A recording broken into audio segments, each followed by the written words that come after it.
America always needs two things. They need an enemy to brutalize, and they need a mechanism of plausible deniability to try to maintain their image of innocence of the brutality that they commit.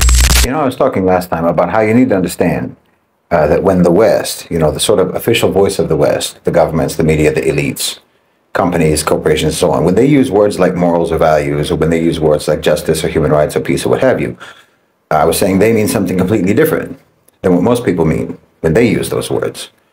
But I got a lot of comments from people saying, oh yeah, that's doublespeak, or hypocrisy, or deception. But no, this is actually what I was trying to explain at that time. You know, I normally wouldn't do a follow-up if people misunderstood what I said, but I think this is extremely important to understand. It's not doublespeak, it's not hypocrisy, and it's not deception. No, they are being completely honest. This was my point. They're being completely honest, completely accurate when they depict, for example, the genocide in Gaza as being completely justified and defensive. They're being completely honest when they said that 1 million babies dying in Iraq from a decade of sanctions was worth it. They're not being hypocritical. They're not saying one thing and meaning another thing. These are their actual values, and you have to understand this. There is a fundamental and profound difference between their values and our values. They're not contradicting their values. You must understand, they're not betraying their values. They are acting on their values with consistency and continuity. Committing massacres against innocent civilians does not trouble their conscience, any more than you stepping on a bug troubles your conscience. They don't see anything to feel guilty about. They feel that they've done something good. You have to understand this, because if you don't, you will severely and dangerously underestimate their danger. And you'll make the fatal mistake of believing that you can ever appeal to their sense of morality, that you can ever appeal to their conscience. And you'll make the catastrophic mistake of trusting them, or trusting their intentions. And wallahi, there are tens of millions of their victims crying out from their graves, telling you not to trust them. You know, just like someone watching a horror movie and shouting at the screen, telling the main character, don't go down that dark alley. If you could hear the voices of their millions of victims, they would tell you exactly what's going to happen to you if you listen to them and if you trust them. If you're Muslim, or you're not white, or you're not rich, you need to recognize that they have zero moral hesitation about killing you. Yes, whether you live outside of America or whether you live inside of America, it's the same to them. The worst thing you can do is ever underestimate this reality. Listen, just like with an individual, you can learn what their values are by what their actions are. Much better than by what their words are. People can tell you all kinds of things about what their values are, what they believe, and so on, what their morals are. But their actions, their deeds will tell you the truth. You don't know anything about what they believe by their words alone. You have to see to what extent their actions align with their words, because people do things that they believe are morally acceptable.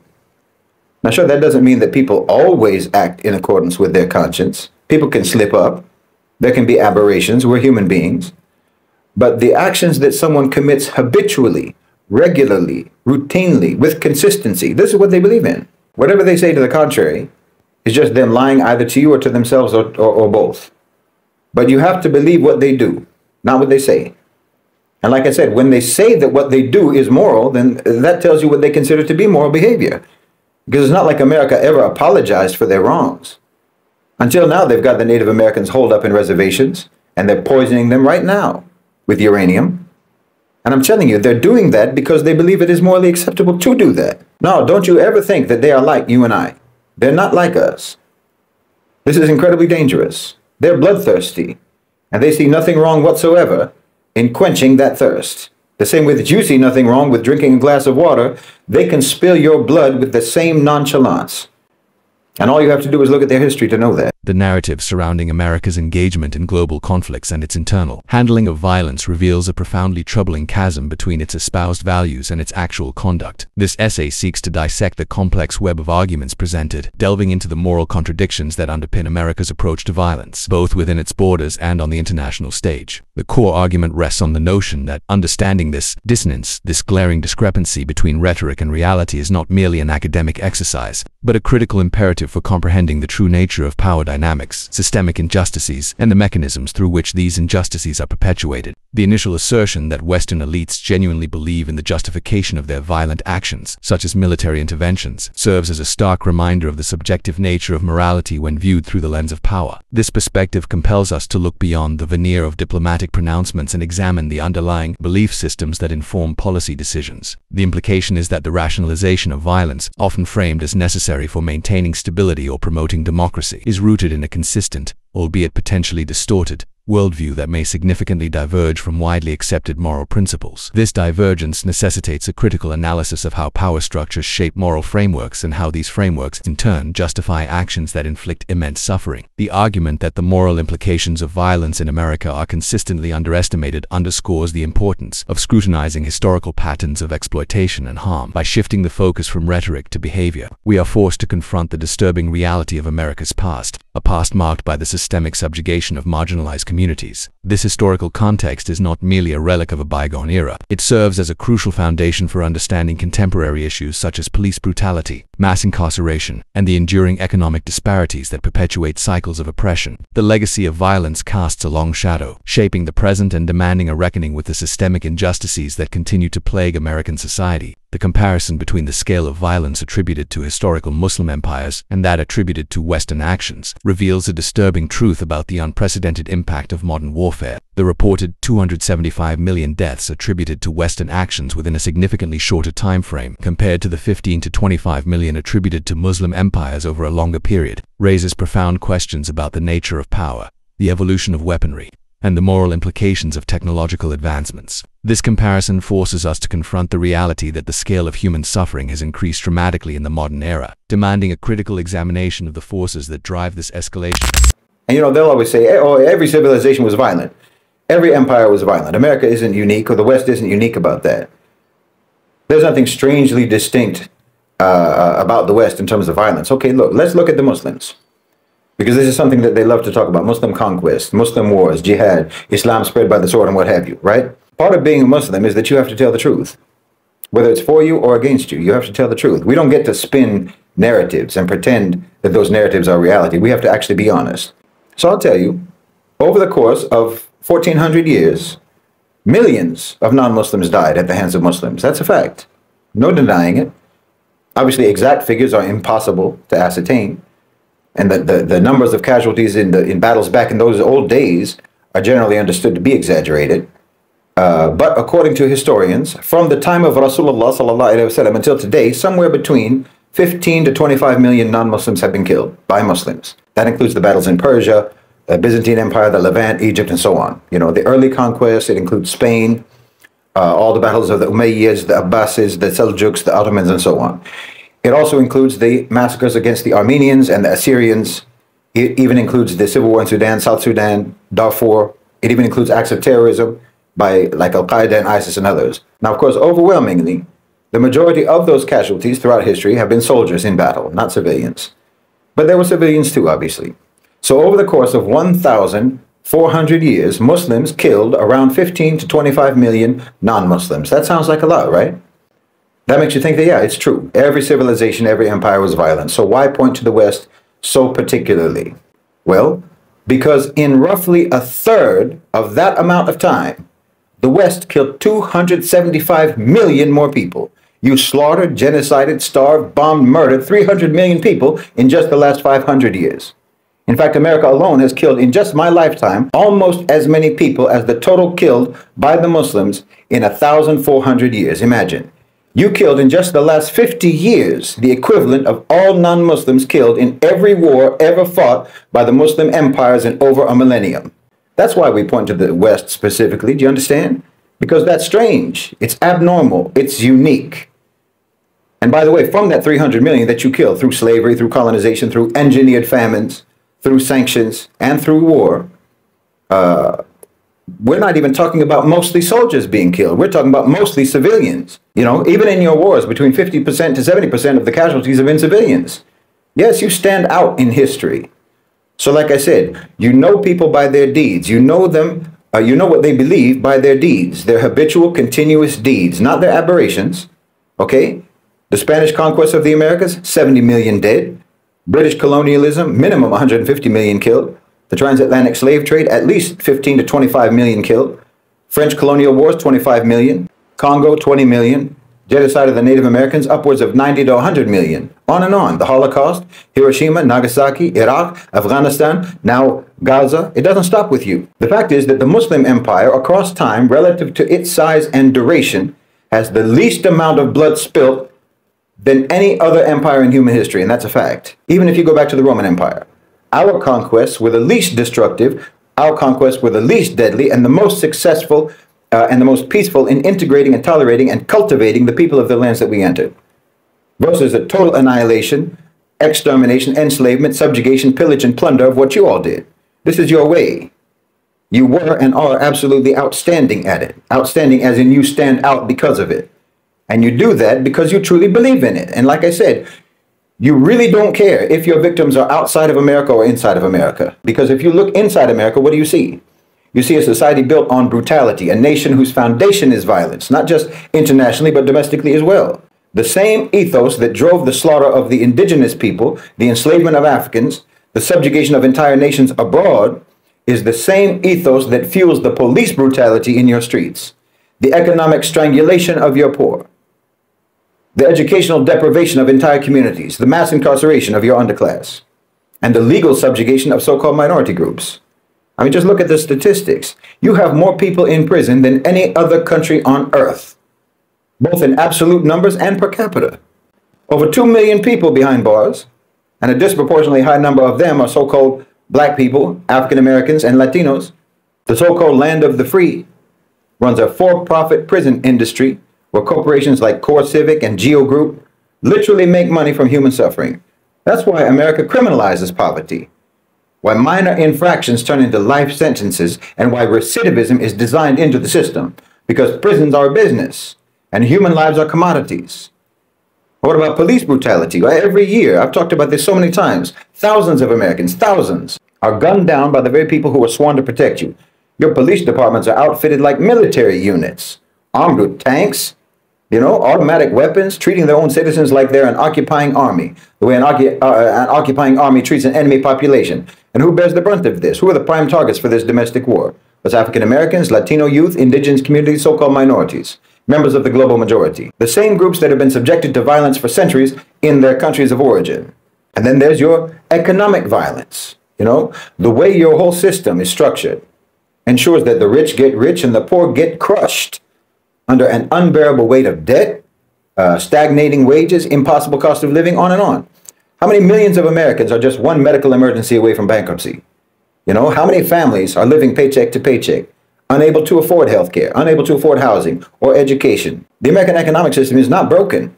Understand this. It's functioning exactly as it was designed to function, to extract wealth from the many to funnel it to the few. And if you're born poor in America, well, the system ensures that you stay that way. Your education system is not an equalizer, it's a caste system. Schools in wealthy areas are well-funded with top-tier facilities, while schools in poor neighborhoods are neglected.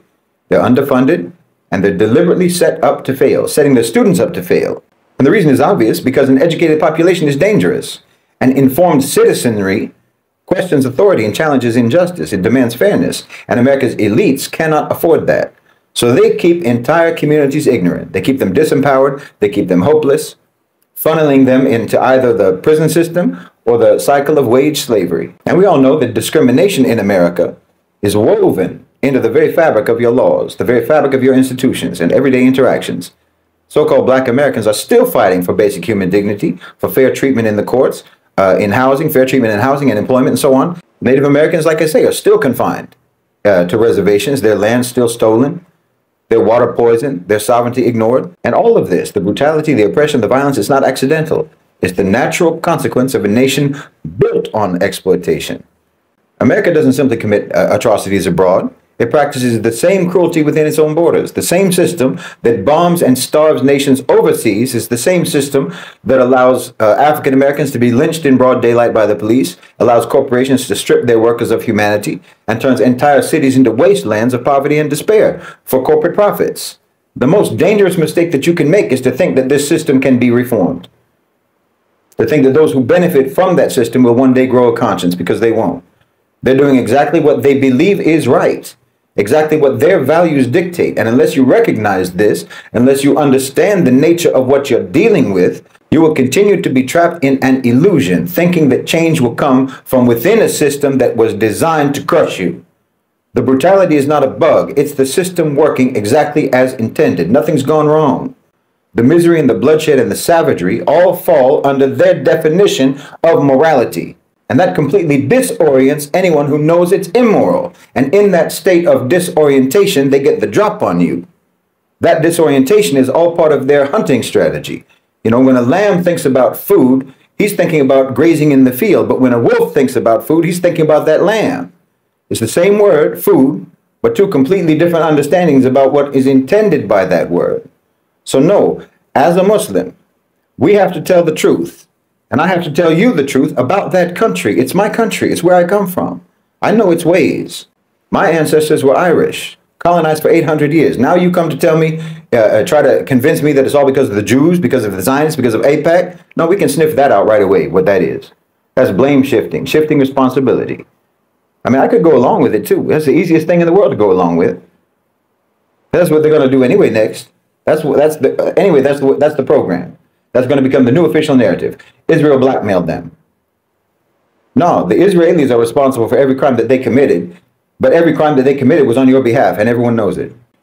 You got a people, you have never done anything but hate for centuries to commit crimes on your behalf, colonial crimes, genocidal crimes, so that you can slither your way out of accountability when the time comes. The more you big up your so-called Judeo-Christian camaraderie, the more you big up your undying devotion to Israel, well, the more you'll be able to act like you've been betrayed. And you can justify cutting them loose. I see what you're doing. No one will ever be able to accuse you of being anti-Jewish because of all the love that you expressed, all the support you gave, and all the praise that you showered on them. But genocide apparently didn't feel like betrayal. Mass murder didn't hurt your feelings. But if they've got dirt on Bobby Kennedy Jr., that's crossing a red line, is it? If they took pictures of you at Epstein Island, that's betrayal. That's dastardly. Not murdering over 50,000 men, women, and children in Gaza. You see their morality? They'll use something like this to cut Israel loose, not ethnic cleansing. And they think that they're going to be able to wash their hands of 8 decades of brutality that they sponsored, that they funded, that they armed, that they provided political coverage for. America always needs two things. They need an enemy to brutalize, and they need a mechanism of plausible deniability to try to maintain their image of innocence of the brutality that they commit. Oh yes, I could go along with that narrative. You know, lay all the blame at the feet of the Jews. Allah knows there's millions of Muslims who are ready to also go along with it. Because they are still so enamored themselves with the West, so colonized in their own mind, so indoctrinated with their love for America, and so propagandized and so inculcated with white supremacy themselves that they can't bear to face the reality that no one has ever had to blackmail America into committing atrocities. In fact, it's the exact opposite. The only way to make them not commit atrocities is to pay them off. They've been in the protection racket and the extortion business ever since they had a navy. But I can't go along with that narrative, that blame-shifting narrative. Yes, the Israelis are guilty, but they're nothing but a bunch of white European atheist colonizers. They're nothing but a pseudo-Jewish brigade of American imperialism. That's what they are, imposing American values on Palestine. Every century that America has existed, since 1776, every century has had a higher death toll than the last. From the hundreds of thousands in the 18th century, to the millions in the 19th century, to the tens of millions in the 20th century, and you're already over 6 million in just the last 20 years. You don't get to be that continuously violent, that consistently savage, and that persistently psychopathic, and still get to call yourselves the greatest country on earth unless that is exactly how you measure greatness. You understand? You've killed in just the last 2 decades almost half the total deaths Muslims caused through dozens and dozens of battles over 1,000 years. You know, you'll say that's because of technology, but you don't understand that that's nothing but an admission of what I'm saying. It's a confession. Because violence and brutality are made possible by 2 capabilities, the weapons and the will. In other words, there's no question about you having the will. So the more technologically sophisticated you become, it just means that the scale of your violence will increase. Because it's just a given that you're going to be violent. Because again, that's what you believe in. Those are your morals. Those are your values. Like, of course, we're going to kill. And if we have more efficient ways of killing, then obviously we're just going to kill even more. That's what you're saying. I mean, I know we'll never get the predator to own up to his predatory, bloodthirsty values, but at least the victims need to face the reality. The global South, the Muslim world, the Muslims in America, so-called minorities in America, the poor in America, everyone needs to know. A wolf's conscience is not bothered when he devours his prey. He doesn't see a victim. He just sees a meal. And he's not going to change his nature. He's got his hunting strategy, so you have to focus on your survival strategy. So at the very least, you have to recognize when you're looking at a wolf. America's history is indelibly marked by high civilian casualties resulting from imperialism and various conflicts, highlighting a pattern of brutality that extends beyond traditional warfare. The staggering figure of 300 million deaths attributed to violence in the last 500 years, with a disproportionate impact on non-combatants, reveals a systemic disregard for human life in the pursuit of geopolitical objectives. This historical footprint underscores the need to challenge the narratives that glorify military intervention and to acknowledge the devastating consequences of imperial ambitions. Domestically, America's societal violence is deeply rooted in historical brutality and systemic inequality, creating a complex web of oppression that disproportionately affects marginalized communities. Police brutality, mass incarceration, and economic disparities are not isolated incidents but symptoms of a deeply entrenched system that perpetuates cycles of violence and disempowerment.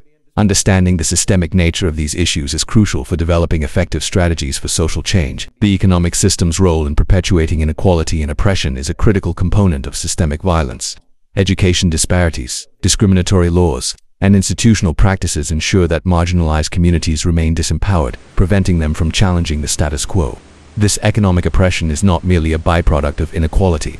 It is a deliberate strategy for maintaining elite power and perpetuating cycles of poverty and marginalization. The critique of systemic violence exposes the illusion of change within oppressive systems, revealing the mechanisms through which control is maintained and dissent is suppressed.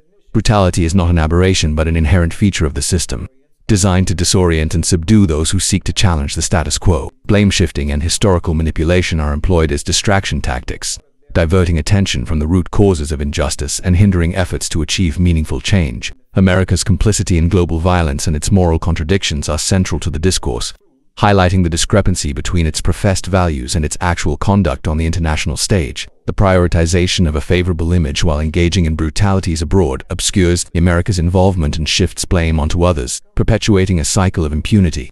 This necessitates a critical examination of America's role in shaping global norms and its responsibility for the consequences of its actions. The correlation between technological advancements in weaponry and the increased scale of violence highlights a disturbing trend that demands ethical scrutiny.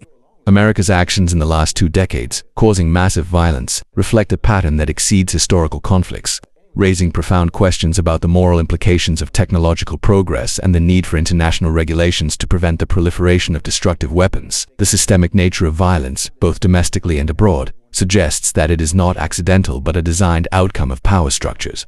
Understanding this intentionality is key to challenging and dismantling these systems. Superficial reforms are insufficient to address the deep-rooted causes of oppression, requiring a fundamental shift in power dynamics and a commitment to systemic change. The normalization of violence, both within society and in international relations, creates a culture of acceptance that perpetuates further brutality. This normalization is a significant barrier to addressing the root causes of violence, as it desensitizes individuals and institutions to the suffering of others. Challenging this culture of acceptance requires a concerted effort to promote empathy, compassion, and a commitment to human rights. Shifting blame and avoiding accountability perpetuates cycles of violence and impunity.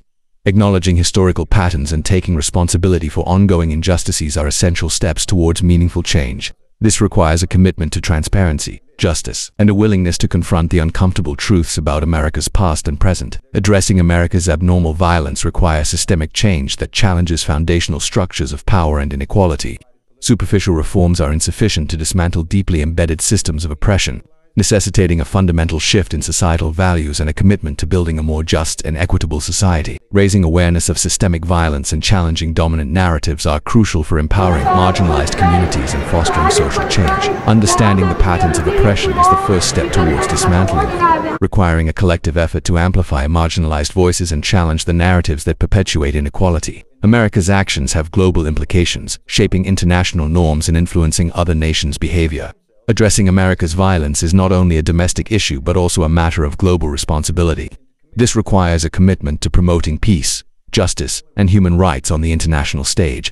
and a willingness to hold powerful nations accountable for their actions. Ultimately, the discourse calls for a moral reckoning, demanding a realignment of values and actions to build a more just and compassionate world. This requires a critical examination of power structures, a commitment to accountability, and a pursuit of justice that transcends national borders. It is a call to action, demanding that we challenge the status quo and work towards a future where human dignity is valued above all else.